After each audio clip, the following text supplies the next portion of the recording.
नमस्कार। आज मैं आपको एक ऐसी कथा सुनाने जा रहा हूँ जिसमें है भूख, बुद्धि और एक सियार। पर वह कोई आम सियार नहीं, इच्छाधारी सियार था वो। बहुत समय पहले की बात है।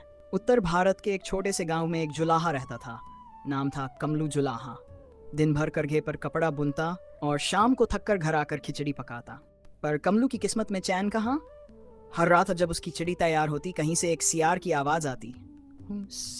खिचड़ी की महक तो दूर तक जा रही है। कमलू घबरा जाता, पर सियार दिखता नहीं। खिचड़ी गायब हो जाती। हर रात यही होता। दिन में मेहनत, रात में सियार की मेहरबानी। किसी को यकीन नहीं होता। गांव वाले हंसते, अरे कमलू, खिचड़ी नहीं, तुम्हारा दिमाग पक रहा है। लेकिन कमलू जानता था ये कोई आम सियार नहीं है।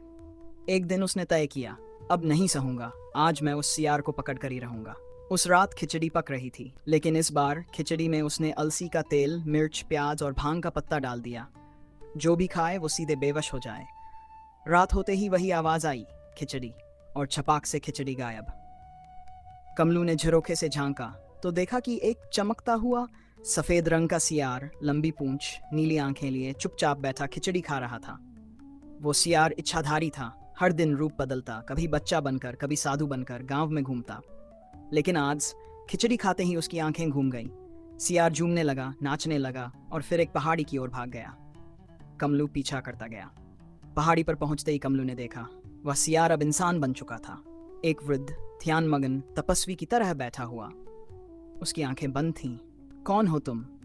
वो वृद्ध बोला, मैं एक इच्छाधारी प्राणी हूं। वर्षों से धरती पर तप कर रहा था, पर एक इच्छा ने मुझे बांध लिया।